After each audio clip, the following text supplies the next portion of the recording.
Chers amis, bonjour à nouveau. Nous avons aujourd'hui la deuxième émission La tête hors de l'eau, la première étant le mercredi et la seconde le jeudi.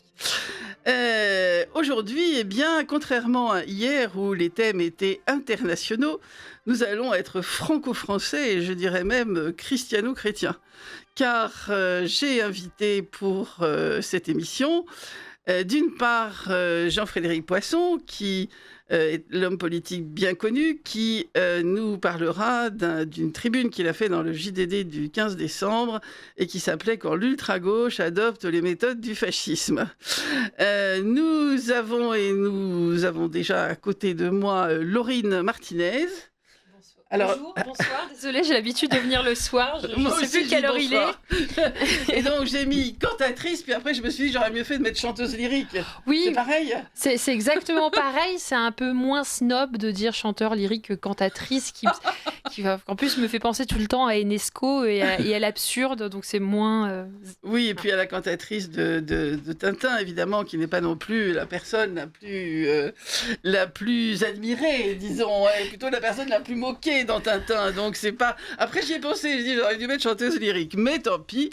Et nous aurons tout à l'heure Alexandre Damjanovic, qui, comme vous le savez, est à la fois compositeur, à la fois chef d'orchestre, et qui est désormais chargé de la culture à la Colline Saint-Serge, et qui donc fait revivre cet endroit magique de Paris, cette petite église orthodoxe qui fut jadis protestante, enfin qui a toute une histoire, et qui est dans le 19e arrondissement de Paris, et qui, lui, alors j'ai dit, nous sommes aujourd'hui franco-français et christiano-chrétiens, puisque Alexandre Damjanovic nous passera quelques musiques à la fois de l'Épiphanie et à la fois du Noël orthodoxe, puisque les dates ne sont pas forcément les mêmes.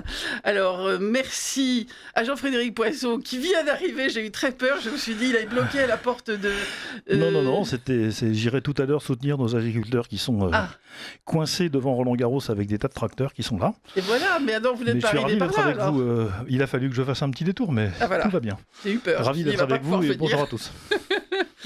Alors, un petit édito, bien sûr. Deus qui odierna die unigenitum tum stella duce revelasti gentibus. Qui veut dire, bien entendu, comme vous le savez, c'est au gentil qu'en ce jour Dieu révèle son Fils. L'épiphanie. Voilà. Donc, Stella Duce en suivant l'étoile, par ailleurs. En suivant l'étoile. Absolument. Bravo, on voit qu'on a là un latiniste. Et l'étoile qui la suit, eh bien, c'est justement les fameux rois mages. Ces rois mages qui semblent correspondre à la structure politique de l'ancien Irak, de la Mésopotamie, avec ces ziggourats où étaient à la fois les lieux de pouvoir et de science. C'était donc des rois mages au sens propre. Mais en réalité, dans la symbolique chrétienne, ils vont vite devenir les incarnations des trois continents, Europe, Afrique et Asie. Alors, l'Amérique, bien sûr, n'étant pas découverte quand cette iconographie s'est mise en place au Moyen-Âge, elle n'y figure pas. On pourrait d'ailleurs suggérer à Donald Trump d'introduire un quatrième roi mage représentant le continent américain. Il est sur sa lancée des vœux que j'ai dit hier, qui était quand même assez extraordinaire. Donc il est à noter qu'avertis en songe, ils ne vont pas donner à Hérode le renseignement qui lui permettrait de localiser le lieu de naissance de Jésus. Alors là, ce n'est pas le sujet de l'émission, mais je m'interroge quand même, parce que nos auditeurs répondent souvent aux interrogations. Donc moi, je m'interroge. Il n'avait pas lu la Bible ou quoi? Parce que Bethléem était indiqué comme ville où naîtrait le fameux roi des Juifs. Et toi, Bethléem, terre de Juda, tu n'es pas la moindre des villes de Juda, car de toi sortira le chef. Donc, il était un peu distrait, cet Hérode, il me semble. En tout cas, on voit bien où naît la confusion qui fait de Jésus le roi des Juifs, dénomination sous laquelle il sera crucifié. Car c'est la seule chose que les Romains pouvaient lui reprocher, mais elle provient de la parole même des prophètes. Toute sa vie et jusqu'au procès, Jésus tentera de se défaire de cette qualification prophétique à diriger Israël par l'hérédité césariste, par mon royaume n'est pas de ce monde, etc. Donc voilà, l'épiphanie. Eh bien nous, en troisième partie, si vous avez le courage de rester, chers auditeurs, bien sûr que vous l'aurez, parce que vous serez passionnés par tout ce qu'on va dire, eh bien vous aurez donc des chant magnifique. Alors, moi j'ai invité donc Laurine, ici présente, parce qu'elle avait fait un petit topo sur Brigitte Bardot, et donc on fera un petit hommage à Brigitte Bardot tout à l'heure. Et moi, je voulais simplement citer un petit texte que j'ai fait dans Le Nouveau Conservateur, parce qu'il faut dire que Jean-Frédéric Poisson est non seulement un homme politique français, un ancien député, maire, etc., etc., mais en plus, il est président du Nouveau Conservateur. J'ai été le directeur de la publication à la Fondation. Voilà. Absolument. Donc, j'ai fait il y a 1 an un petit texte dont je vais vous donner, non pas l'intégralité, mais des extraits dans Le Nouveau Conservateur. C'est Brigitte Bardot, elle a 90 ans, donc elle n'était évidemment pas morte, et après la mort récente d'Alain Delon, la presse soudain se souvient qu'elle est encore vivante, dernier précieux témoin peut-être de la France insouciante des années 60. Cette Brigitte, je trouvais qu'elle avait l'air sot et lubrique d'une soubrette sortie tout droit des lourdes comédies à cocu multiples du théâtre de boulevard. Je la trouvais plus drôle dans le sketch d'Henri Tizot, où il lui faisait dire, alors qu'elle danse avec De Gaulle, « C'est drôle, je suis toute nue, j'ai plus que ma montre sur moi. » J'aimais bien aussi qu'à Califourchon, en cuissarde sur une énorme moto, elle chante « Je ne reconnais plus personne en Harley Davidson ». Cet air, créé pour elle par Gainsbourg, donnait à cette jolie fille un air de mauvais garçon. C'était l'époque où les femmes rebelles ne pensaient qu'à prendre aux hommes leurs motos et leurs blousons et pas à les accrocher, nus, mentalement, à des crocs de boucher pour les avoir embrassés. Je regardais tout de même le téléfilm, mais surprise, pour le peu que je connaissais d'elle, elle n'était pas là. En aucun cas, à aucun moment, l'actrice qui jouait le rôle de Brigitte, on avait mis la barre trop, elle ne pouvait pas incarner sa grâce, qui était perfection du corps, mais aussi surtout des attitudes, des poses, des sourires. Donc, du coup, j'ai voulu revoir la vraie Brigitte Bardot. J'en étais restée à son dernier film, histoire très bonne et très joyeuse de Colino Trousse-Chemise, où elle ne crève pas vraiment l'écran. Donc, bien sûr, j'avais tout à découvrir de Dieu créé à la femme, à ses confidences décomplexées sur ses opinions politiques. Notons que c'était les mêmes, grosso modo, que celles de Funès, Delon, Depardieu et quelques autres rares comédiens à ne pas avoir l'ambition d'être dans le vent, ambition de feuille morte, comme disait Gustave Thibon. Ce ne fut ni une épouse ni une mère, c'est vrai, elle en convenait, et aujourd'hui tout le monde se répand sur ce fait. Bon, mais en revanche, elle avait ce naturel extraordinaire, drôle, sensible, éclatant, et une humilité teintée d'humour très désarmante. Comme elle le dit elle-même à Vadim quand il la félicite pour son jeu dans « Et Dieu créa la femme », « J'ai rien fait de spécial, tu sais, je suis moi. Je ne sais faire que ça. » J'avais trouvé bébête qu'on donne à la République le visage de Bardot dans les années 70, mais finalement, en fait, c'est en 69 qu'elle sert de modèle. Ses longs cheveux ne sont pas lâchés, mais pudiquement retenus dans un chignon sage sous le bonnet phrygien. En revanche, 2 seins fièrement dressés tendent de manière très aguichante le chemisier transparent, Jean Bégueil.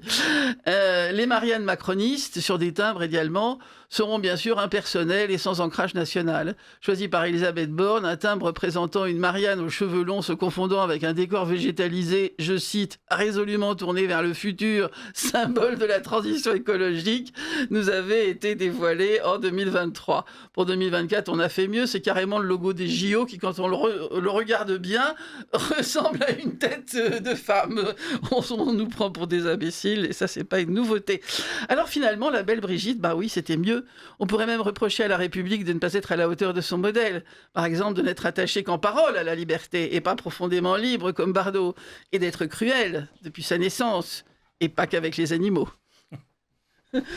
Voilà. Donc, je vois mon 3e invité qui rentre dans le studio. Bienvenue, Alexandre. Voilà, c'est ça. Je suis heureuse que tu aies pu venir jusqu'ici. Voilà. Ah bah VIA, c'est qu'à le dire. Car Jean-Frédéric est président de VIA. VIA, Parti chrétien-démocrate. C'est bien ça. C'est plus la voix du peuple. Non. Voilà. Alors justement, nous arrivons à Jean-Frédéric Poisson, que bien sûr, je vais quand même présenter bien qu'on le connaisse, qui a donc exercé de multiples mandats, que ce soit maire, député, président de communauté de communes, etc., et qui connaît très très bien la vie politique française. Et comme ce soir, je l'ai dit, mais je le répète pour Alexandre, nous sommes franco-français et christiano-chrétiens ce soir. Hier, c'était la vie internationale, c'était d'ailleurs très intéressant, mais aujourd'hui, voilà, nous sommes en France. Et alors, Jean-Frédéric Poisson ne fait pas qu'être politique, il écrit aussi. Et le 13 décembre, dans le JDD, cet affreux journal d'extrême droite. Terrible. Terrible journal. Nos amis du JDD, si vous ne lisez pas le JDD, il faut le lire. Ils sont formidables. Hein. C'est de mieux en mieux, je dois le dire. C'est vrai. Alors, donc il écrit « Quand l'ultra-gauche emprunte les méthodes du fascisme ». Et moi, j'ai tellement aimé ce texte que tout de suite, je l'ai contacté et je l'ai invité en n'étant pas sûr qu'il pourrait venir jusqu'à il y a 2 jours. Mais il y a 2 jours, il m'a confirmé qu'il pouvait venir. Et donc, sous le vernis de l'antifascisme, les militants antifascistes appliquent les méthodes de censure, d'intimidation et de violence qui les assimilent aux ennemis politiques qu'ils prétendent combattre.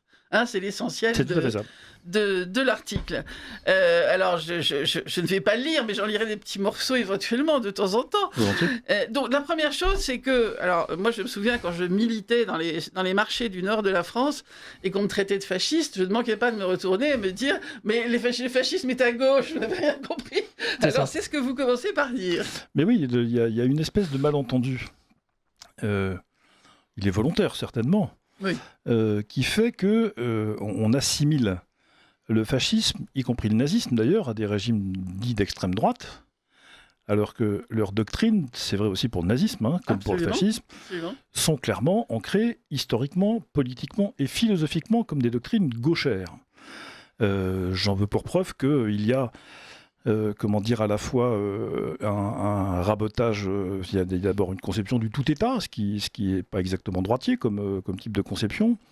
Il y a un effacement total de la morale au profit de l'efficacité politique, ça non plus, ça n'est pas une position très conservatiste ou très droitière. La justification de tous les types de comportements, que ce soit de la part de l'État lui-même ou des soutiens de l'État, et surtout quelque chose qui est très, très anti-chrétien, pour le coup, qui est sans doute la marque la plus nette des régimes fascistes ou fascisants, c'est que pour les fascistes, et ça c'est très gaucher comme manière de voir le monde, la frontière entre le bien et le mal passe entre eux et nous. Oui, nous sommes le camp du bien, et eux c'est le camp du mal. C'est ça. Alors que pour un chrétien, la frontière entre le bien et le mal, elle passe à l'intérieur de chacun d'entre nous. C'était le grand enseignement de Jean-Paul II dans Evangelium Vitae, c'est la question de la culture du mort, elle est présente dans chacun de nous. Nous sommes tous des pécheurs, nous sommes tous des pécheurs, nous portons une capacité de faire le mal, mais cette capacité existe dans chaque personne, quelle que soit l'énergie qu'elle déploie pour réduire ses pulsions, son tempérament, pour se contrôler, pour apprendre la contention, la vertu petit à petit. Il n'y a pas de camp du bien et de camp du mal. Ça n'existe pas, ça, dans la perspective chrétienne. Ce qui existe, ce sont des personnes qui sont dignes et auxquelles on doit la même attention et la même considération, sous tout rapport. Dans une perspective fasciste, non, il y a eux et nous. Et nous sommes du bon côté, eux sont du mauvais côté, donc d'une certaine manière, tout est bon pour réduire le « eux » par tous les moyens, y compris ceux que, par ailleurs, on prétend ne pas employer, ou des méthodes qu'on accuse nos adversaires, ou que le fascisme accuse ses adversaires de mettre en œuvre, de pratiquer. C'est la fameuse inversion accusatoire qui est chère au procès stalinien et à tous les régimes de propagande. Enfin, il y a quelque chose comme une espèce de mécanique qui se déploie, qui est anti-humaine et qui est résolument contraire à la fois à la dignité humaine, à ce qu'il faut pour faire de la cohésion sociale et au bien commun. Et malheureusement, alors non pas que de temps en temps, certains responsables politiques dits droitiers ou prétendus tels n'utilisent pas des méthodes comparables. Malheureusement, il y a des exemples assez fréquents, enfin courants et dans l'histoire, mais dans l'essence même de la gauche, dans la mesure où il y a cette idée que après tout est permis à partir du moment où on se bat pour la révolution, on aboutit assez facilement au fait que on installe le fascisme, le nazisme, toutes sortes de régimes autoritaires, et donc ce qui va avec, c'est-à-dire ces 3 caractéristiques que sont la désignation de l'adversaire comme coupable avec un grand C, la légitimation de la brutalité comme mode d'action, voire mode de gouvernement, et la réduction au silence de ses opposants. Voilà un cocktail qui, je crois, résume assez bien le comportement de l'extrême gauche d'aujourd'hui. Et alors le grand mensonge, hein, je vous cite, il revient masqué, muni d'un vocabulaire neuf, d'un lexique lavé à la lessive idéologique et se part du titre somptueux d'antifascisme. C'est quand même extraordinaire. Ah bah oui, mais c'est la novlangue d'Orwell, qui connaissait bien la gauche, Orwell, pour en être un des fils, et combien actif. Il faut se rappeler qu'Orwell a fait partie de la commission de propagande du Royaume britannique pendant la Première Guerre mondiale, et a participé à l'écriture d'un certain nombre de textes pour raconter des horreurs sur ce que faisaient les Allemands sur le continent européen, dans le seul but de faire entrer les États-Unis dans la guerre quelques mois plus tard, et le Royaume-Uni y est parvenu. Dans ce comité de propagande, d'ailleurs, il y avait des gens tout à fait connus comme Conan Doyle ou Chesterton, par exemple, qui aussi participaient à cette mécanique-là. Donc vous voyez que... Il y avait aussi Aldous Huxley qui s'est illustré par la suite. Donc tous ces gens-là ont appris la technique de la propagande en la pratiquant eux-mêmes. Et quelle meilleure manière d'accuser son ennemi de ses propres turpitudes. C'est une chose très efficace. Dans les cours de récréation, on connaît ça. Maîtresse, il m'a tiré les cheveux. Je veux dire, c'est des choses qu'on a entendues, même quand on avait soi-même tiré les cheveux le premier, vous comprenez. Alors, vous rappelez qu'avant de devenir le Duce, Mussolini dirigeait Avanti, c'est-à-dire le plus grand journal socialiste italien. Il était instituteur, d'ailleurs, au départ. Absolument. Et après, il s'est proclamé journaliste. Et après, il exaltait la grève générale, le renversement de l'ordre bourgeois et la régénération de la société par la violence. Et ça me rappelle le discours d'Hitler à Munich. Quand vous lisez le premier discours par lequel il s'est fait connaître, c'est un manifeste de la CGT. Il y avait l'antisémitisme en plus, mais sinon c'est un manifeste de la CGT. Oui. Mais oui, parce que c'est une vraie mécanique révolutionnaire, au sens où la gauche a inventé, enfin, on peut dire que la révolution est de gauche dans la mesure où il y a cette idée fondatrice selon laquelle, au fond, ce qui différencie la droite et la gauche, ça n'est pas tant la place de l'État dans la société, la pondération entre la production de richesse et leur redistribution. Ça, ce sont des aspects sociologiques ou politiques ou socio-économiques. La vraie différence, elle consiste dans le rapport à la limite. La gauche considère ou est de gauche tout ce qui considère que toute limite fixée à la volonté humaine, qu'elle soit personnelle ou collective, est une entrave à la liberté. Et donc le rôle politique de la gauche, c'est de dépasser ces limites pour conquérir une liberté de plus en plus grande. Oui, mais attention, la liberté qu'ils autorisent. On verra qu'avec... Là, je ne suis pas encore sur le plan opérationnel, mais évidemment... Qu'avec Brigitte Bardot, ils n'ont pas du tout aimé sa liberté. J'allais dire que j'allais vous répondre sur le cas Brigitte Bardot, sur la question du bien, du mal et des limites. Non, mais pas toutes les libertés, n'exagérez. C'est passé Noël, mademoiselle. Pas celle d'épouser un homme du Front National, par exemple. Non, parce qu'il reste des choses qui sont... Mais c'est par rapport à la nature humaine que je veux dire. C'est pour ça que, le l'irrespect apporté à la vie commençante ou à la vie finissante, la question de la destruction d'institutions matrimoniales, la destruction des corps intermédiaires, enfin tout ça sont des choses qui sont liées aux libertés humaines. Je me permets d'intervenir pour dire qu'on vous a empêché de faire une conférence sur la fin de vie. Si j'ai Absolument, oui. Alors ça, c'était le fascisme en action, racontez-nous. Écoutez, j'étais invité par des étudiants à Toulouse. Il y a une organisation nationale qui s'appelle le Parlement des étudiants, qui existe dans plusieurs villes universitaires en France, et qui invite des personnalités qui vont grosso modo de François Hollande à Nicolas Dupont-Aignan. Vous voyez, donc l'éventail est quand même assez large. Et ces étudiants m'ont invité à Toulouse, c'était au mois de novembre, pour deux choses. La première, c'est de leur donner de faire avec eux une conversation, un échange sur la question des institutions, les réformes institutionnelles, etc., sur lesquelles j'avais commis un livre il y a quelques années. Et un deuxième temps qui était un débat avec un responsable local de la DMD, l'association pour le droit de mourir dans la dignité, ce sont les militants de l'euthanasie active, qui ont, et ce que voyant, le doyen de la faculté de Toulouse a dit qu'on n'avait rien à faire dans l'université, donc il a fallu débattre dans un café de la place du Capitole. Alors c'était tout à fait sympathique, mais enfin c'était quand même pas l'université. Il paraît qu'il n'y avait plus d'amphi libre ce jour-là à l'université de Toulouse, qui n'est pas petite dans mon souvenir, donc bref. Et puis le représentant de la DMD s'est défilé, considérant qu'il n'y avait pas besoin de débattre. D'ailleurs, vos collègues de Boulevard Voltaire ont voulu organiser à nouveau un débat entre votre serviteur et la DMD. Et le représentant de la DMD a fait savoir il y a quelques jours qu'en réalité, dans la mesure où l'opinion des Français et des médecins était faite sur ce sujet, qu'ils étaient tous d'accord, ils ne voyaient pas l'intérêt d'en débattre. Voilà, vous n'avez pas pu vous exprimer. Avec l'éternelle gravité des cuistres, comme disait ce bon père Bruckberger qui nous regarde du ciel avec un grand sourire. Voilà, donc là, c'est la réduction au silence, si vous voulez. Comme je dis souvent, les régimes autoritaires ne torturent pas leurs ennemis pour leur faire mal, ils les torturent pour les faire taire. Le silence est la loi du gouvernement fasciste. On fait taire les opposants par tous les moyens. On les intimide, on les censure, on leur casse la gueule, on les empêche de sortir de chez eux, on leur interdit de manifester. S'ils le font quand même, on leur casse la tête. À défaut de leur casser les têtes, on leur casse les oreilles et les pieds. Comme ça, tout est fait. Et donc nous entrons dans une période dans laquelle, effectivement, nous avons deux ennemis, les néolibéraux et la gauche militante, qui sont les ennemis des chrétiens et des gens de bonne volonté et de bonne foi. Et la censure qui petit à petit avance de manière insidieuse et glissante en France comme en Europe n'a d'autre objet que de faire taire les oppositions au système néolibéral qui se met en place. C'est une dérive autoritaire du néolibéralisme qui est, je crois, consubstantielle au néolibéralisme comme elle est consubstantielle à la gauche. Enfin, vous appelez ça néolibéralisme, moi j'appelle ça socialisme, mais bon. Oui, alors ça dépend de la place de socialisme de gestion, si vous, la social-démocratie, si vous préférez. Mais pourquoi socialisme capitaliste. Ah, alors ça, c'est un oxymore, mais je vois bien ce que vous voulez dire. C'est ce que nous avons, je crois, en ce moment. Et donc, je me souviens que vous aviez, à un moment donné, fait fonder quelque chose qui s'appelait les Amis de la France, c'est ça ? Les Amoureux de la France. Les Amoureux de la France.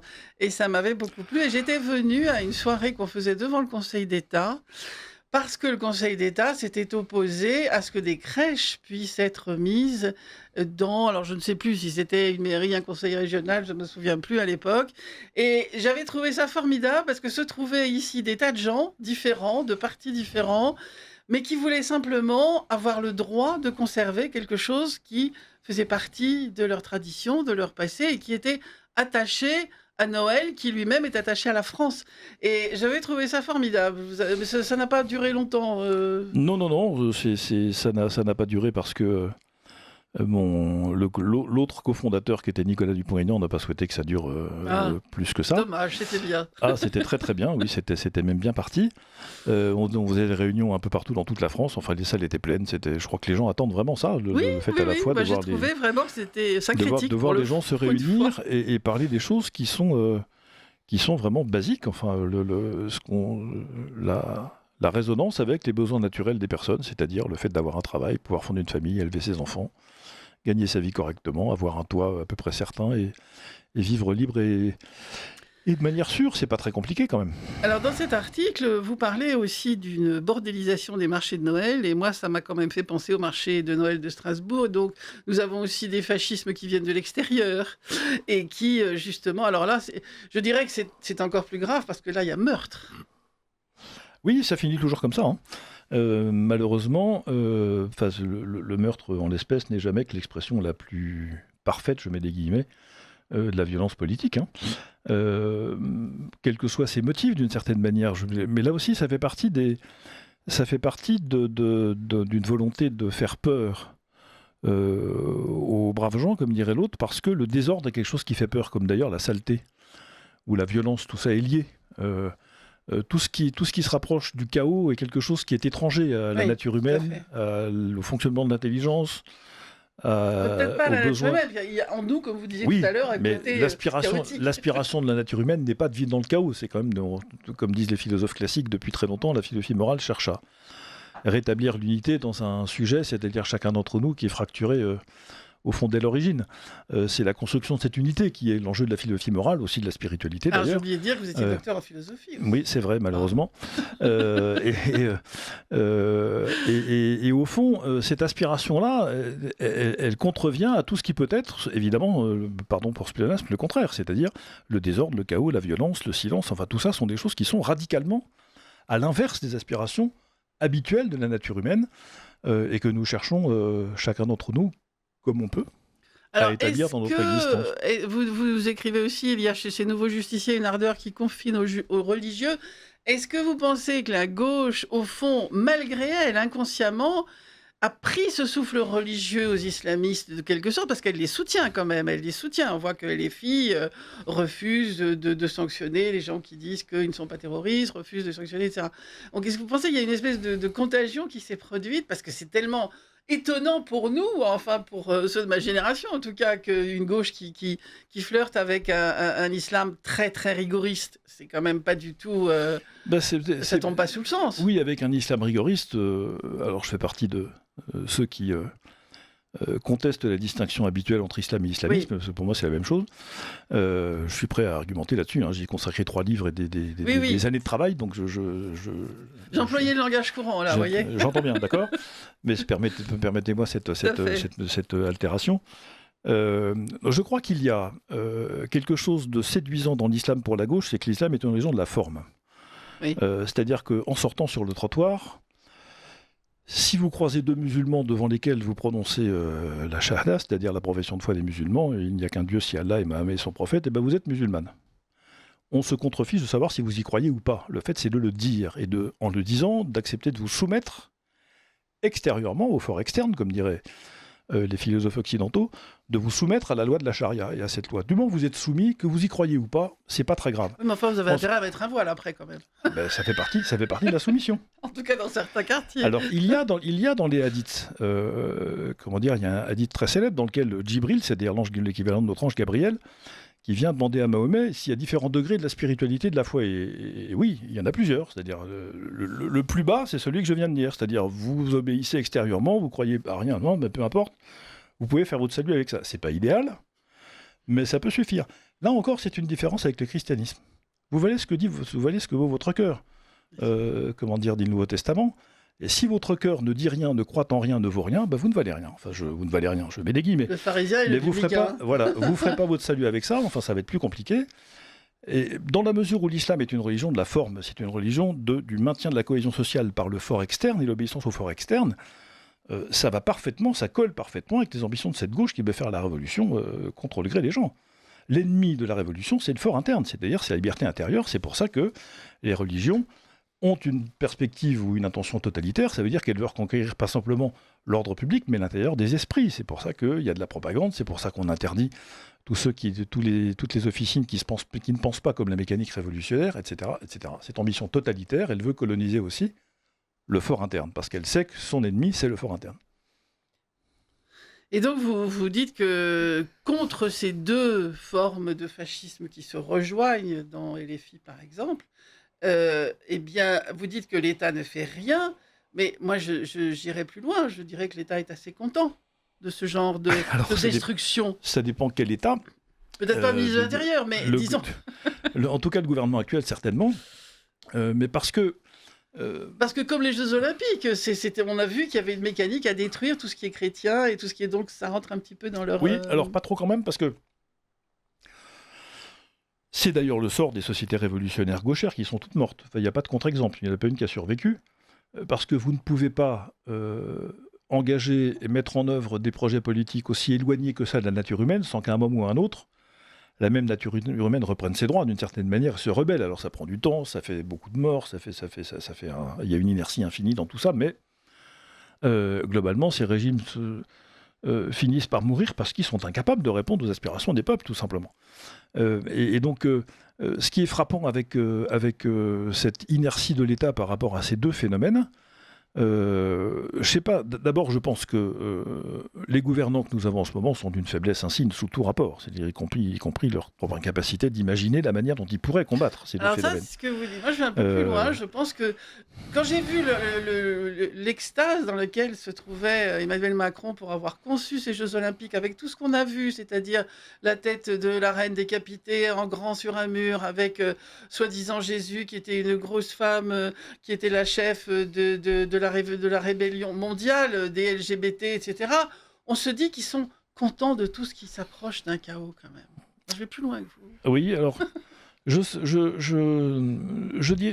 Au moins le président, peut-être pas les ministres.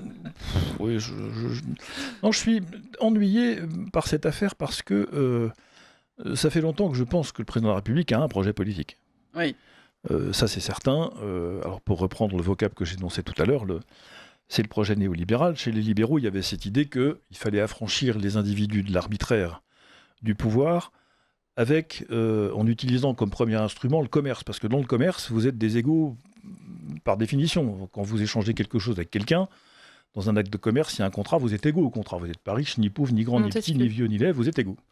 Et donc, pour ça, le commerce, c'est d'une certaine manière la forme la plus parfaite de l'illustration de l'égalité entre les individus. Les libéraux ont donc utilisé le commerce dans le but d'émanciper les individus.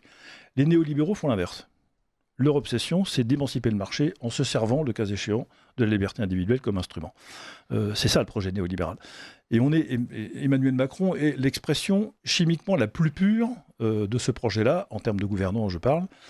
Et tout ce qu'il a fait depuis qu'il est au pouvoir, j'y inclus ses années à Bercy, voire une partie de son temps à l'Élysée comme secrétaire général adjoint sous Hollande, tout ce qu'il a fait donc depuis maintenant 15 ans, va dans ce sens, petit à petit, de faire régner le marché, coûte que coûte, c'est le cas de le dire, c'est son expression à lui, y compris s'il faut raboter la liberté des individus. Et pourquoi faut-il le faire ?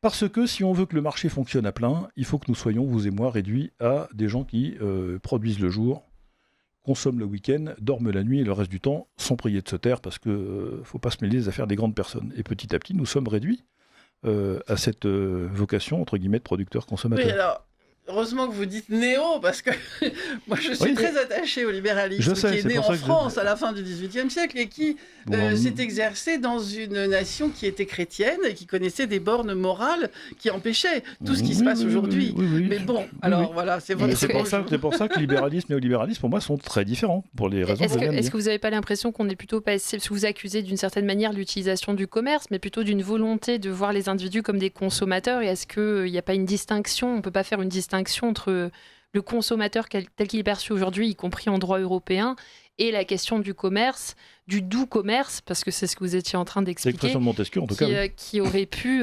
qui avait un sens au sens libéral que oui, Catherine mais c'est pour ça que je pense que il y a une différence de nature entre le libéralisme et le néolibéralisme, et pas simplement une différence de degré.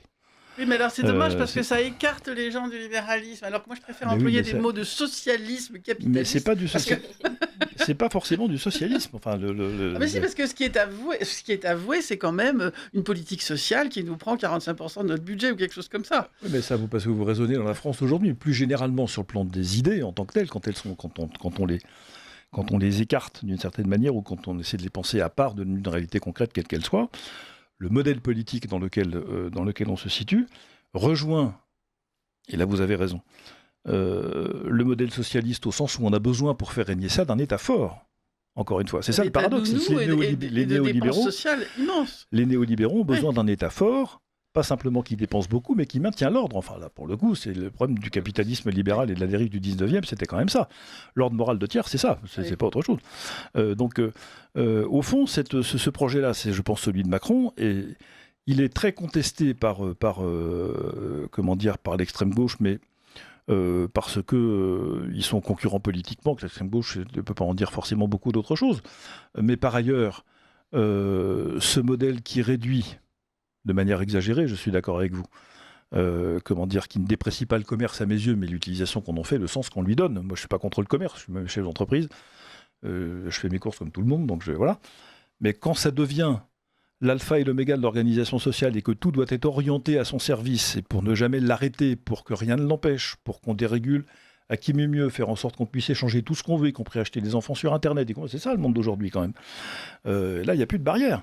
Pourquoi ? Parce que tout est fait pour que celui qui veut commercer quoi que ce soit doit pouvoir le faire. C'est ça le credo de ces gens-là, y compris d'ailleurs d'inclure, comme c'était le cas il y a quelques années, la prostitution et le trafic de drogue dans le calcul du PIB. Enfin, on est quand même dans des... faut s'arrêter 2 secondes sur ce genre d'intention. D'ailleurs, je vous interromps une minute, mais il paraît qu'ils ont voté de pénaliser de 500 € les consommateurs de drogue, mais je ne crois pas qu'on va s'attaquer à ceux qui, en réalité... sont les pourvoyeurs et les vendeurs. Ceux pourvoyeurs sont déjà condamnés par le code pénal. Il y a déjà des lois pénales pour les trafiquants. Bon, je pense qu'on n'a pas décidé de vider les quartiers et de... Non, pas encore, mais là, ça ne relève pas simplement du code pénal, ma chère Catherine. C'est une logique plutôt militaire et plutôt de maintien de l'ordre. On est dans un autre registre, c'est vrai. Et donc, ce silence, vous dites ce silence de l'État, parce que c'est ça, ça nous frappe quand même, un mort presque tous les jours par couteau, etc. Et vous dites ce silence de l'État est comparable à celui d'un... Ça m'a beaucoup frappé parce que j'ai vécu ça en fait. Celui d'un maître d'école qui est là, qui est en train de se fignoler je sais pas quoi, de remettre je sais pas quoi, pendant que la classe est en train de se balancer à la tête. Je crois que j'ai écrit qu'il prétendrait faire régner le silence dans sa classe simplement en se mouchant. Voilà, c'est ça. Pour moi qui suis enseignant à mes heures, je sais que ça marche pas non plus. Mais c'est ça. Je pense qu'il y a une forme d'impuissance d'abord par incapacité à imaginer des solutions, par défaut de volonté politique manifeste, mais c'est vrai absolument sous tout rapport. Et troisièmement, parce que je pense que ça les arrange, tout simplement. Et puis enfin, il y a quand même cet a priori qui est que les gens qui sont rentrés en France sont plus intéressants que nous. Hein. Comme c'est eux qui commettent quand même très souvent, je n'ai pas dit le plus souvent, bien entendu, mais de temps en temps et souvent, des crimes comme ceux dont on a beaucoup vu. Hein. Allah m'a dit de vous tuer, je vous tue. Bon, c'est une vieille résurgence des lubies qui sont ceux de la gauche française depuis longtemps. Enfin, on a considéré pendant des siècles, dans la gauche révolutionnaire en tout cas, issue de 89, même d'ailleurs il y en avait un peu avant, que le fond du fond et le fauteur de toutes les crises c'était l'Église catholique, donc on a voulu faire la peau de l'Église catholique, donc puis des religions, parce qu'on s'est dit tiens les renards, et puis la gauche, alors soit par le biais du pacifisme, des mouvements pacifistes internationaux, soit par le biais de la construction européenne, on dit l'ennemi en fait c'est pas l'Église, on s'est rendu compte que le bazar continuait même quand on avait prétendument eu la peau de l'Église, donc maintenant c'est plus l'Église, ce sont les nations, donc voilà, les nations c'est la guerre, c'était la phrase des pacifistes depuis la fin de la Seconde Guerre mondiale, donc on va avoir la peau des nations. Quand on a la peau des nations, à quoi servent les frontières? À rien, puisque sont des artefacts. Alors que dans une perspective, là encore, qui est la nôtre, que nous partageons sur ce plateau, la nation est une des communautés naturelles de l'homme. C'est-à-dire, c'est quelque chose dont l'homme ne peut pas, les personnes humaines ne peuvent pas se passer. Quelle que soit leur taille, leur dimension, les frontières qu'on lui donne, il faut bien un lieu, une histoire commune, une langue commune et un projet commun. Ça fait une nation. La gauche, historiquement, veut la peau de ça parce qu'elle considère que c'est ça qui fait. Ce sont les nations qui sont fauteuses des guerres. C'est comme si on disait que les couteaux sont les coupables des crimes ou que... Enfin, ça n'a aucun sens. Mais ça marche. Et donc, il y a cette espèce d'aspiration absolument internationaliste, la créolisation, comme dirait Mélenchon, des sociétés, qui est une expression, la meilleure expression possible du genre humain. D'ailleurs, le problème, c'est que cette idée n'est pas fausse sous tout rapport. Mitterrand a bien dit, le nationalisme, c'est la guerre. Oui, bien sûr, mais c'est ça. Mais c'est... Alors, c'est pas la nation, c'est le nationalisme. Enfin bon. Oui, enfin. Alors que l'impérialisme, c'est la paix, c'est absolument bien connu. Bien sûr, c'est tout à fait évident. L'URSS, par exemple, c'était parfait. On croule sous les exemples. C'est ça. D'ailleurs, on le voit encore aujourd'hui. Hein, la résurgence, c'est l'actualité c'était votre actualité d'hier, si j'ai bien compris. Mais oui, bon, enfin, le retour en force des impérialistes. C'est pas la même idéologie, donc ça nous change. Ça. Exactement, c'est ça. C'est la petite blague sur le Venezuela. La gauche s'est rendue compte avec le Venezuela qu'il y avait des frontières et que c'était très très mal de passer à travers illégalement pour aller récupérer quelqu'un. Oui, comme sur l'Ukraine d'ailleurs, Voilà. pour des raisons d'ailleurs assez comparables. Enfin, c'est marrant, ces frontières qui existent dans certains endroits, pas dans d'autres. Enfin, il y a des frontières à légitimité variable, on va dire ça comme ça. Ce principe d'intangibilité des frontières quand vous êtes étudiant, moi je me souviens très bien, on nous apprenait ça, l'intangibilité des frontières. Mais ça n'a pas tenu longtemps. Hein. Ça a été décidé après 1945, mais ça n'a pas tenu. Et puis la suprématie du droit international, ça aussi. Le droit international ne disposant pas d'une force ou d'un super, étant peut-être tant mieux malgré tout pour les souverainetés, mais ne disposant pas ni d'une arme ni d'une personne qui puisse le faire appliquer, il est très largement soumis au rapport de force. Oui, surtout quand il fait l'objet constant d'une application sous forme de double standard, c'est-à-dire et la loi, ce qui s'applique aux autres et pas à moi. Enfin, il y a un moment, les autres n'y croient plus. Hein, Oui, non, mais on voit bien que l'ONU, la SDN n'avait pas tenu longtemps. L'ONU, on a bien vu que tant que la Russie soviétique en était membre, elle ne pouvait pas agir. Et puis après, du coup, elle a agi comme dirait M. de Villepin, en Irak, et c'était très très mal.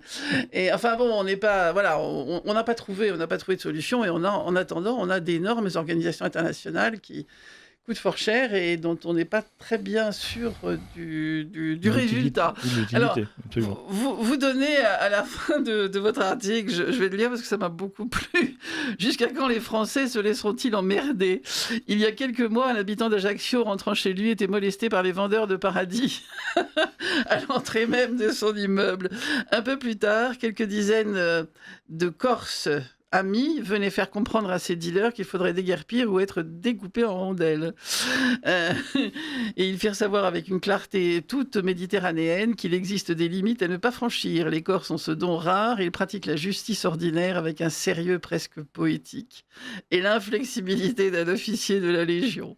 J'aime bien les Corses. Voilà. Voilà, moi j'ai trouvé cet article formidable de Merci. bout en bout. Merci. Et- J'aime bien les Corses parce que ils sont le signe de ce que quand le peuple décide de résister et de faire savoir qu'il y a des choses qu'il n'accepte plus, il n'y a pas grand-chose en fait qui peut s'opposer à lui. Et les c'est Corses ça. le font de manière habituelle. Hein, c'est pas, je pourrais citer, je connais bien la Corse et je les salue d'ailleurs d'ici, et qui les aiment beaucoup pour cette raison-là, mais pour d'autres raisons aussi.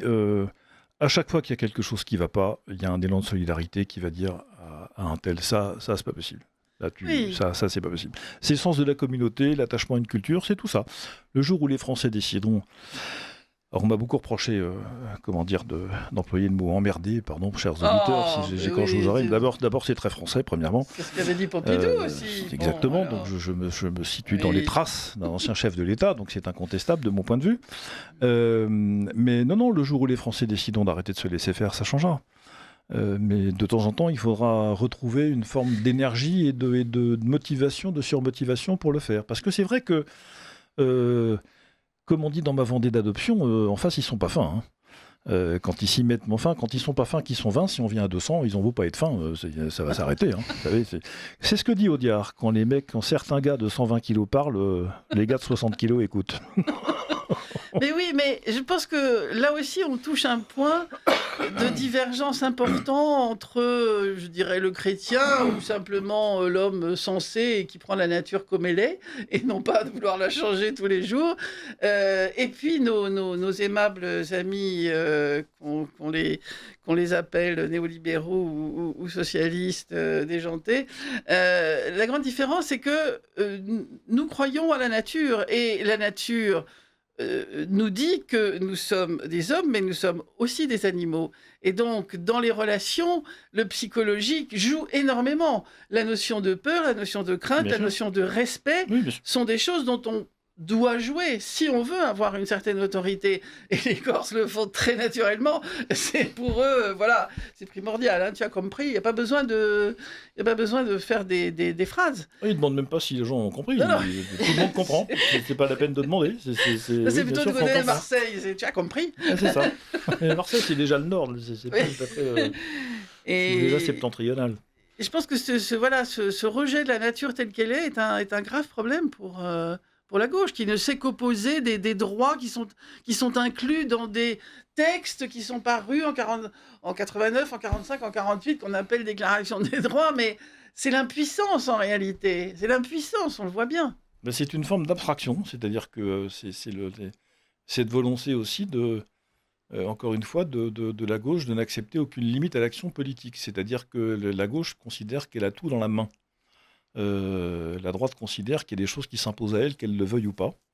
Et que, alors ce que je dis là ne veut pas dire, n'est pas forcément vrai pour toutes les personnes dites de droite que vous connaissez. Là, s'il faut cocher les cases, vous allez vous rendre compte qu'il y en a qui débordent du trait. Comme quand on était à l'école, bon. Mais globalement, philosophiquement, on peut considérer les choses de cette façon. Quand on, regarde les choses comme un chrétien, vous avez raison, de référence à la nature. Il y a une autre chose aussi qui est assez frappante dans le christianisme, avec laquelle j'ai à titre personnel un peu de mal, mais pour avoir été élevé comme adolescent dans les banlieues nord de Paris, j'en ai gardé quelques souvenirs. Oui, que j'ai bien retenu le passage de l'Évangile dans lequel il est marqué que quand on vous donne une gifle sur la joue droite, il faut tendre la joue gauche. Il se trouve que moi, je n'ai qu'une joue de temps en temps, donc j'aurais bien du mal à tendre la deuxième parce que je ne sais plus où elle est. Oui, mais là aussi, est-ce que justement, j'ai fait un projet de réponse au livre d'Éric Zemmour là-dessus. Est-ce que là aussi, on ne confond pas tout? C'est-à-dire que le Christ tend sa joue gauche, etc. Il demande à ses disciples de le faire. Il demande probablement à tous les saints de le faire, peut-être à tous les religieux éventuellement de le faire, mais pas à tout le monde. Il n'y a pas de négation dans l'Évangile d'une quelconque autorité dans la société, il n'y a pas de négation dans l'Évangile d'une quelconque défense de la société. Bien sûr que non. Et le pape Urbain II, quand il a sollicité les rois chrétiens pour protéger les pèlerins qui allaient à Jérusalem et dont les Arabes bloquaient l'entrée, en fait. Ils n'avaient pas le droit de rentrer. Il ne s'est pas posé la question. Ça a paru jusqu'à peut-être la fin du XXe siècle normal que les saints agissent d'une certaine manière et que les autres, mon Dieu, leur devoir d'État, s'ils sont soldats, c'est quand même de se battre. Oui, c'est exact, mais par ailleurs, si on choisit, et Dieu sait que c'est difficile, de prendre pour exemple d'imiter la vie de Jésus-Christ, comme disait saint François de Sales, on se rend compte que le dialogue interreligieux avec les pharisiens est quand même très limité, si vous voulez. On se rend compte que les marchands du temple, ils n'ont pas eu le temps de lui toucher la joue droite au Seigneur. Il les a mis dehors. La colère de Jésus, ça devait être quelque chose. Comme c'est la seule, mais elle est quand même... Elle est emblématique, mais il y en a une, mais il y en a une. Oui, c'est pas comme s'il n'y en avait pas. Oui, c'est vrai. Donc s'il y en a une, ça veut dire que quand il s'agit de défendre l'essentiel, voilà.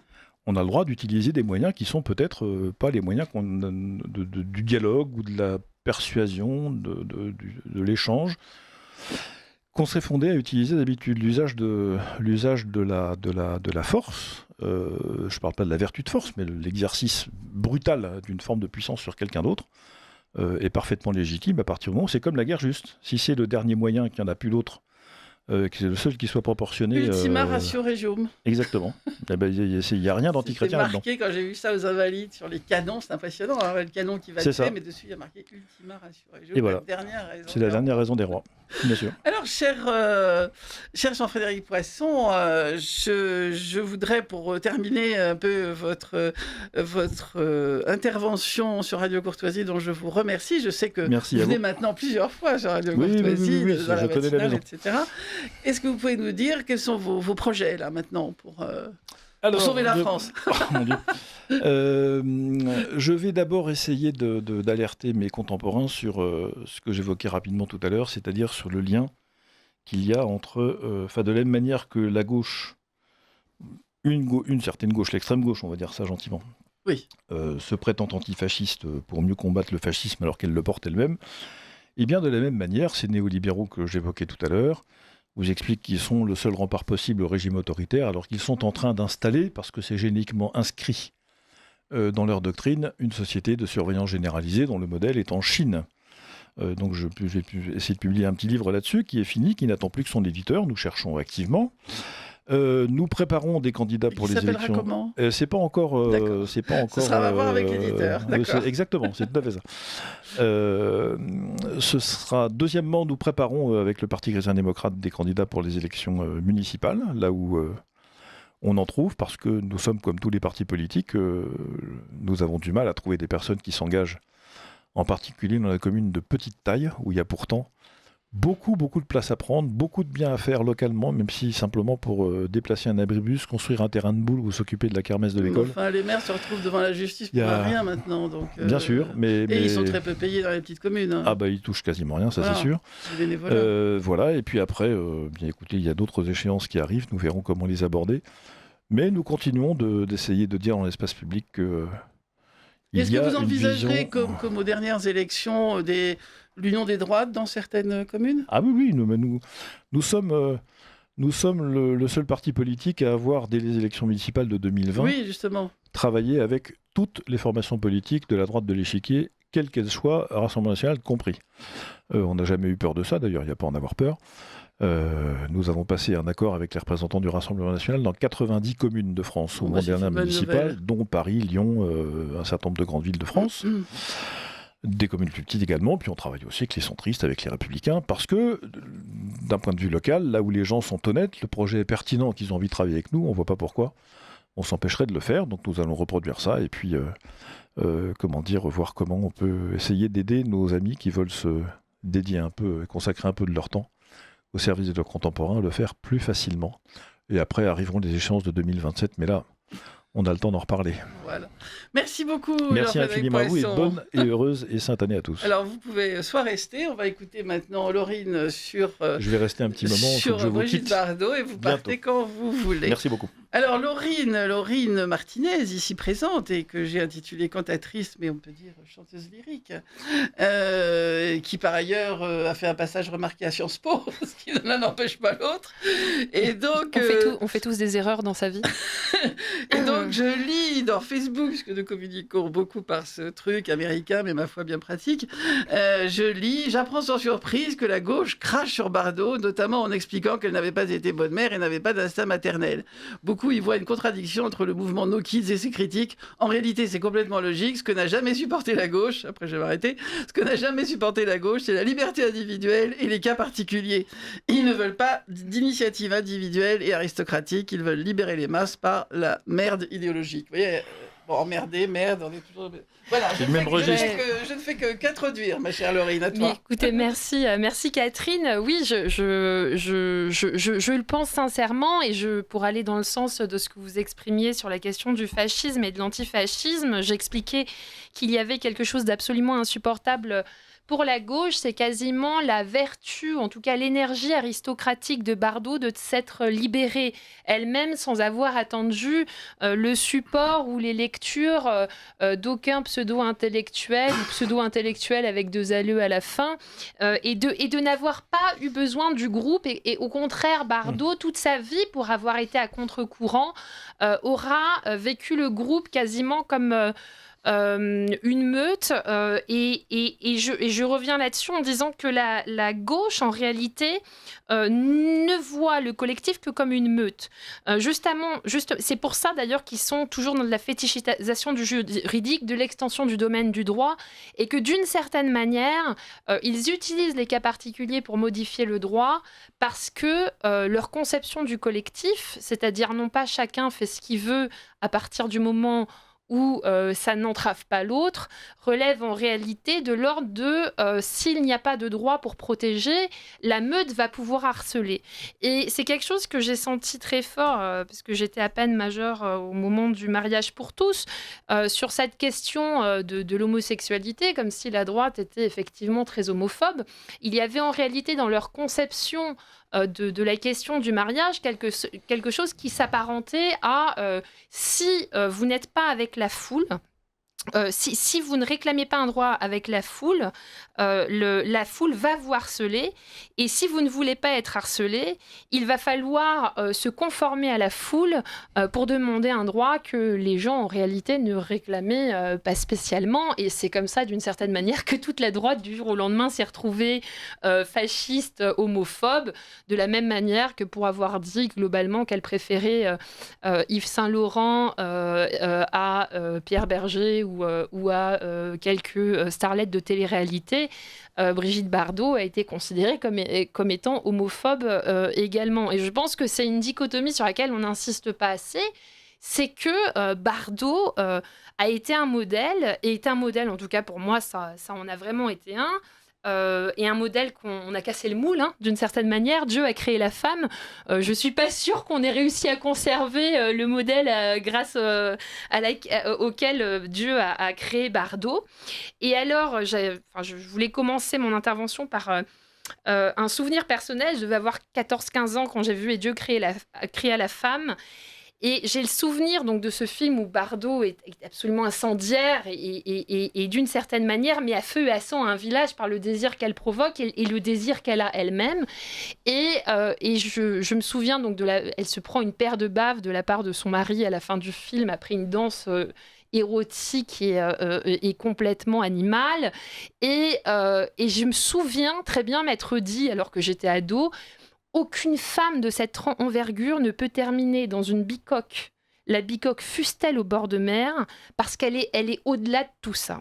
Et donc, j'ai saisi très très vite que ce film était une symbolique de désir et absolument pas à déconstruire, parce que tous les fantasmes ont le droit d'exister, qu'il n'y avait pas absolument besoin de déconstruire le fantasme que Vadim avait créé autour de Bardot, et qu'elle était en réalité en train de réussir dans sa vie ce que des générations avant elle n'avaient pas réussi. C'est-à-dire que tout le monde a parlé de la mort de Bardot, Mais personne n'a parlé que Bardot devait énormément à une femme comme Martine Carol, comme Marilyn Monroe. Et qu'il y a entre Marilyn Monroe et Martine Carol, que la droite connaît très bien, puisque c'est l'actrice qui a joué Caroline Cherry au cinéma dans les années 50. Caroline Cherry, égérie ô combien réactionnaire, puisque c'est l'aristocrate. Oui, alors moi, j'ai jamais regardé ça. Mais bon. Caroline Cherry, c'est un livre, c'est une série de livres que j'avais découvert sur Causeur. Je crois que c'est mes premières lectures de Causeur, qui explique que c'est une aristocrate qui réussit à survivre à la terreur. Et donc, on en avait fait un film dans les années 50. Et il y a des grandes différences. Alors, Martine Carol, qui était censée être une immense actrice, son professeur au théâtre, qui s'appelait René Simon, disait que sa beauté serait un handicap et marquerait son talent. Et Martine Carol, effectivement, au lieu de terminer à la Comédie Française, a fini actrice de cinéma. Et elle est morte à 42 ou 43 ans d'un excès de consommation de barbiturique et d'anxiolytiques et d'antidépresseurs. Et Bardot, d'une certaine manière, a incarné une forme de liberté et de modernité à l'époque, justement parce que sa vie n'aura pas été entravée par des fantasmes, tout en l'incarnant d'une certaine manière. Elle l'a quitté très tôt, elle avait 39 ans quand elle a quitté le cinéma. Exactement, et elle l'a quitté parce qu'elle l'a voulu, parce que, encore une fois, comme dans le film de Et Dieu créa la femme, d'une certaine manière, alors que ça semble absolument improbable, elle décide que son bonheur est ailleurs et probablement dans une bicoque au bord de mer, qui sera un peu plus qu'une bicoque, parce que la madrague, c'est une bicoque de qualité, on va dire les choses telles qu'elles sont.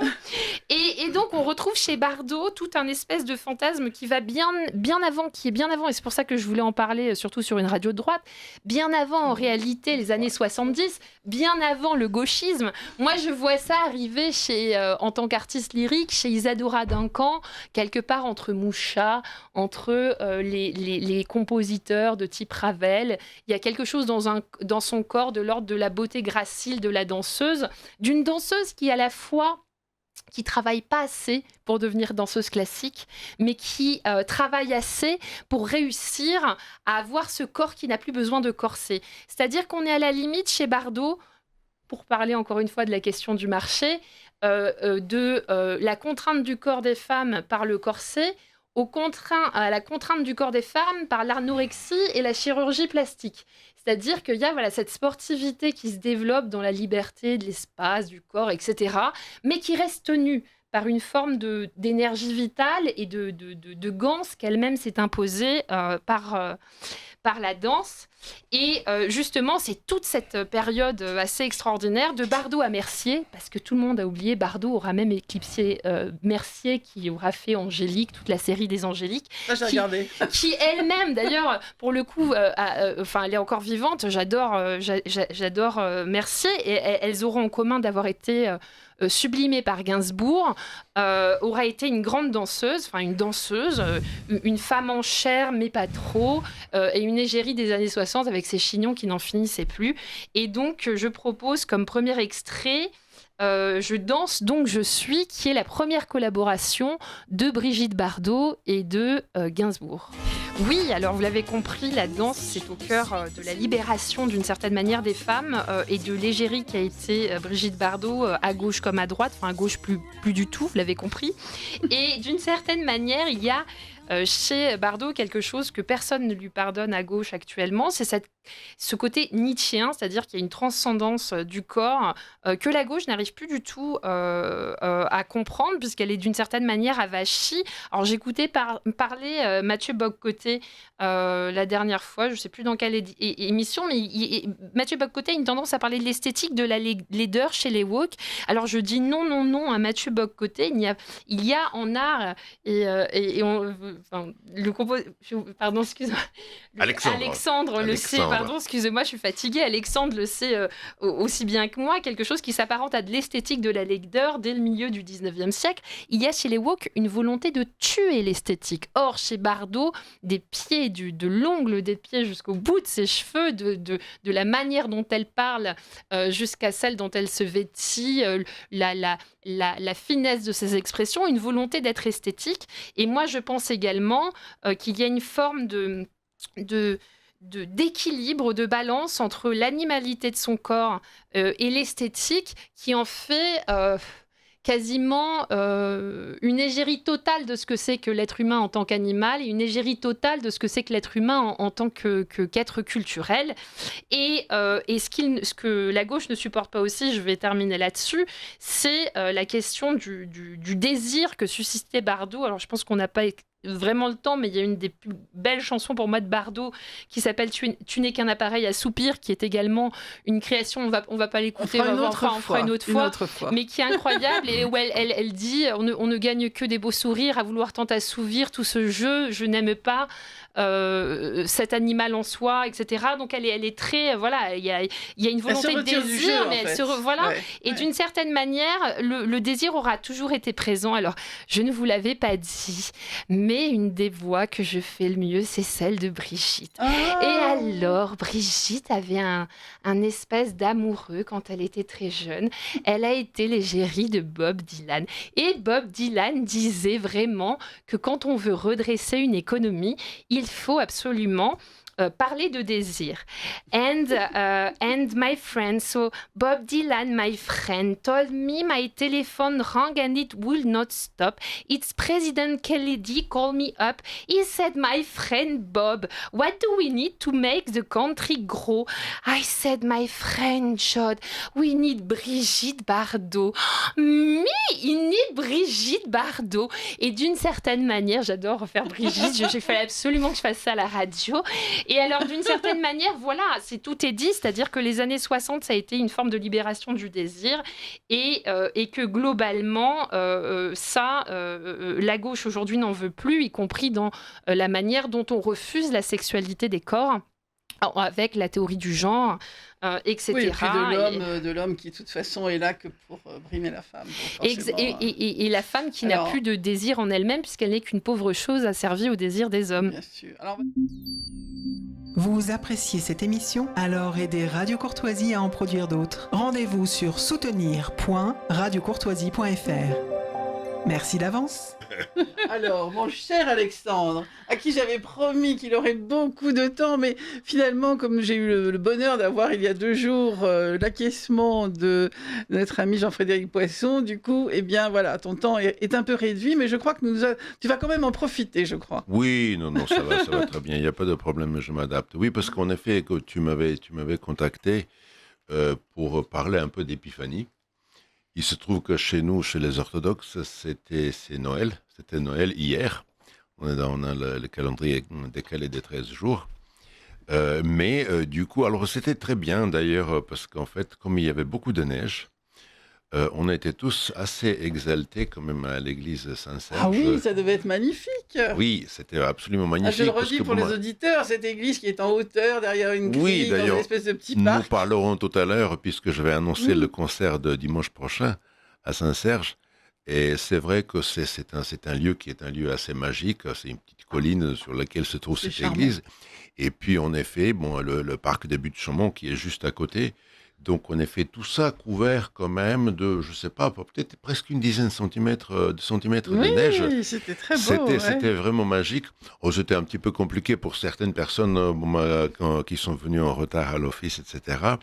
Mais c'était assez vraiment magique parce qu'en effet, ça fait très très longtemps que nous n'avons pas vécu un Noël un peu comme sur des cartes postales d'autrefois, couvert de neige, etc., etc. Donc c'était très très bon. Donc du coup, notre épiphanie, enfin qui s'appelle la théophanie, en fait, chez les orthodoxes, sera donc dans 12 jours maintenant, le 19 janvier. Mais je préparais deux, trois morceaux, en fait, qui parlent des rois mages. Et donc, du coup, en effet, je préparais 3 petits extraits avant de parler du concert du dimanche 11 janvier. Un auteur protestant, un auteur catholique, et puis votre serviteur, qui est un auteur, qui est un auteur orthodoxe. Le dialogue des religions ce soir sur Radio Courtoisie. Voilà, exactement. Donc, écoutez, je vous propose d'entendre un bout de la cantate 65 de Jean-Sébastien Bach. Alors, c'est pas n'importe quel protestant. Hein. Non. Donc, il s'appelle « Ils y viendront tous de Saba », en effet, qui parle donc des rois mages qui viennent honorer, apporter les cadeaux à Jésus. Et vous allez voir, c'est très intéressant comment Bach utilise les corps Le corps qui est un instrument qui appelle, qui peut aussi bien appeler, sonner quand on va à la chasse, mais le corps aussi que beaucoup Schubert a imité, parce que le corps, c'était le postier. Beau, oui. Le postier avec sa diligence qui va sonner du corps. En effet, donc le corps, c'est au moins un instrument qui annonce quelque chose. Vous allez voir, c'est assez beau la manière dont tu utilises les corps. Ils ont ajouté l'un sur l'autre pour nous montrer en fait qu'il y a plusieurs personnes qui arrivent les trois mages de Reine de Saba. Donc un extrait de la cantate 65 de Jean-Sébastien Bach. Voilà, c'était un petit extrait de la cantate de Jean-Sébastien Bach qui est composé donc pour le jour d'Épiphanie. Et nous allons passer à un autre auteur qui est un auteur français et catholique, qui est Marc-Antoine Charpentier, qui est un compositeur un peu avant Bach. Il est né à une trentaine d'années avant Bach, et c'est également une cantate qu'il a fait pour la fête de l'Épiphanie. Là, c'est chanté en latin, comme à l'époque on chantait, et donc vous allez voir en effet... C'est un peu plus extraverti que Bach, je suppose. Oui, vous allez voir, il y a une différence de style. Ceux qui connaissent un peu du Monteverdi, ils vont retrouver, il y a ce côté latin. Pourtant, le texte, la chose est la même. Il va commencer aussi par un chœur qui va annoncer ce qui va se passer, etc. Mais vous allez voir, voilà, on voit tout de suite quand même une différence culturelle et avec la même musique, avec le même texte. Voilà, c'était un petit extrait de Marc-Antoine Charpentier. Et puis, comme je vous annonçais tout à l'heure, votre serviteur. Donc, c'est une composition qui est enregistrée par la Maîtrise de Bretagne, donc en voix d'enfant, sur un cycle des chants de Noël orthodoxes qui s'appelle Nativité. J'allais dire, il faut un chant orthodoxe. Voilà, et donc du coup, en effet... Oui, mais là, c'est la musique plus moderne quand même, mais quand même, vous allez voir, plutôt calme et harmonieuse quand même. Avec le texte, le roi, partez aujourd'hui, offrez les dons au Christ, berger, jouez de la musique, chantez le chant nouveau avec les anges et les archanges. Et c'est plutôt quelque chose d'assez doux. Donc, Nativité de ma composition, créée et enregistrée par la Maîtrise de Bretagne. Voilà. Très doux. Plutôt assez doux, assez un petit peu ça, comme ça, Noël, planant. C'est Noël, ça.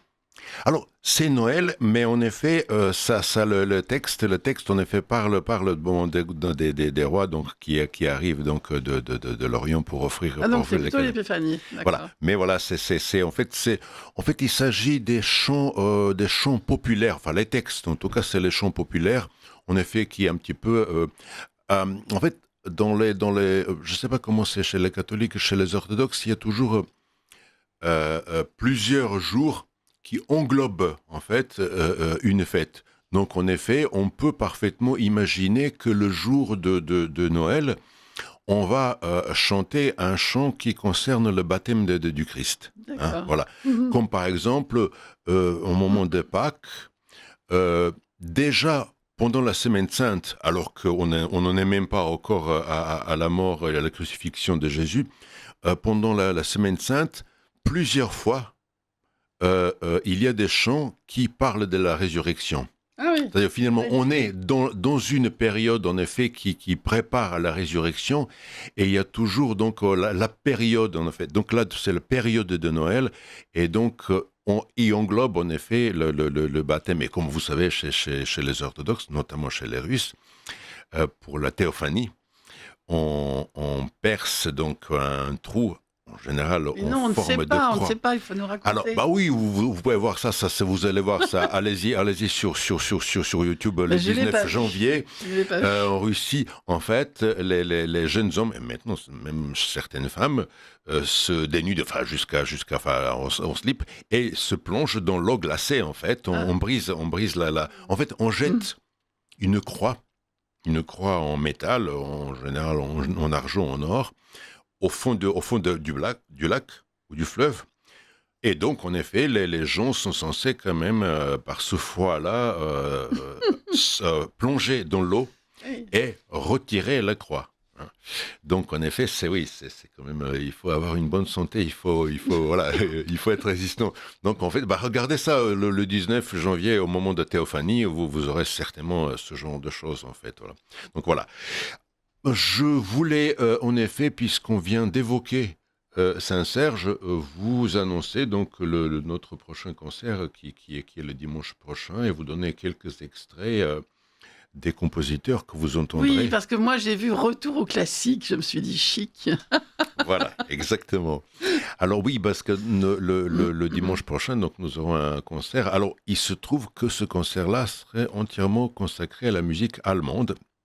Pourquoi ? Parce que la colline Saint-Serge et l'église Saint-Serge, avant de devenir en 1924 une église orthodoxe russe, a été un temple protestant allemand et qui a été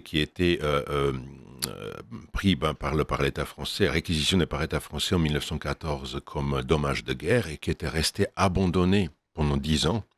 Et puis en 1924, l'émigration russe qui a fui la révolution bolchevique s'est cotisée pour acheter ce lieu, donc cette colline, et qu'ils ont rebaptisé donc colline Saint-Serge. Donc nous sommes très respectueux du passé de ce lieu. Et donc, régulièrement, on rappelle quand même qu'avant que nous nous installions là-bas, c'était les Allemands protestants qui avaient bâti cette église. Et voilà. Donc, on a le dimanche prochain, donc 11 Alors, à janvier. propos, il ne faudra pas oublier, Laurine, de parler de ton prochain passage. Oui. Moi, mon prochain concert est à la salle Cortot le 26 au soir, ça s'appelle le Gala de la Voix. 26 janvier. 26 janvier, pardon. Oui. Et c'est un concert, concours. Nous sommes 8. Il y a 2 prix à gagner, un prix du public et un premier prix. Et la soirée sera autour de l'opéra italien, de la musique baroque jusqu'à la fin du 19e siècle. Ah bah ça, merci beaucoup. Voilà, c'est comme ça, je l'apprends à cette occasion-là et je vais venir. Avec plaisir. Je vais venir. Voilà, à Saint-Serge maintenant. Donc à Saint-Serge, le dimanche prochain, 11 janvier à 16h, donc nous avons le concert donc que notre ami Yoko Kaneko donne, et donc il y a plusieurs compositeurs allemand. Qui est donc pianiste. Qui est donc pianiste. Et pianofortiste. Pianofortiste. Voilà, justement, on va entendre un extrait donc de la fameuse sonate Clair de Lune sur le pianoforte. Et ce qui est très intéressant, c'est que, pour les gens qui ne connaissent pas forcément le pianoforte, c'est qu'on entend en général ce morceau que tout le monde connaît, un peu long, un peu surepeux, un peu noyé dans la pédale, etc. Et là, vous allez entendre un début de la sonate au clair de lune d'une manière beaucoup plus fine, beaucoup plus ciselée, finalement, que l'interprétation moderne. Donc, elle joue sur son instrument, qui est un pianoforte, qui est la copie du pianoforte appartenant à Mozart, qui était un certain Anton Walter, qui était facteur de pianoforte à Vienne, avait offert son instrument à Mozart, et un grand maître d'art, qui est encore vivant d'ailleurs en France, qui est d'origine britannique, Christopher Clark, a fait une copie exacte de cet instrument de Mozart. Et donc voilà, on va entendre le début de la sonate au clair de lune de Beethoven, puisque dimanche prochain, il y aura du Beethoven. Et puis, on va entendre un autre extrait de Beethoven également, mais vous allez voir que le pianoforte, qui semble être un instrument fragile, là, est un instrument tempétueux. Et justement, c'est le dernier mouvement de la sonate dite Tempête de Beethoven. Et vous allez voir quand même que voilà, c'est un instrument qui sait se fâcher. Voilà, c'était un impromptu de Schubert, donc joué par Yoko Kaneko sur son pianoforte. Magnifique. Vous allez l'entendre donc dimanche prochain, donc à la colline Saint-Serge, dimanche 11 janvier à 16h, colline Saint-Serge, 93 rue de Crimée, dans le 19e arrondissement. Maître Lomière. Et donc, en effet, ça sera un programme entièrement allemand, Bach, Beethoven, Schubert. Il n'y a que des pièces qu'elle n'a pas encore enregistrées. Donc, c'est que des pièces qui sont là à être enregistrées. Et une petite curiosité, un certain Johann Benjamin Gross, en fait, c'était un violoncelliste qui était un ami de Mendelssohn, qui était violoncelle solo de le théâtre Mariinsky à Saint-Pétersbourg, et qui est mort très jeune. Il est même mort plus jeune que Chopin, je lui dois avoir 30 et quelques années. Et sa famille a décidé, donc ses descendants aujourd'hui ont décidé quand même d'éditer ses œuvres puisqu'il était un peu oublié. Il n'a fait qu'une seule composition pour piano, il a fait que pour du violoncelle qui était son instrument, et ils nous ont envoyé à moi, à Yoko, la partition originale du piano. On a vu des erreurs, en fait. Après, c'était pas un pianiste, donc on a corrigé ça. Et donc cet manuscrit est revenu en Allemagne pour être publié avec nos corrections. Et Yoko va jouer l'unique composition de ce monsieur le dimanche prochain. Merci beaucoup. Merci à tous mes invités, à Jean-Frédéric Poisson, à Laurine Martinez, à Alexandre Damjanovic. Merci à Claudia et merci à Fred qui est venu m'assister aussi aujourd'hui. Et à très bientôt, dans un mois.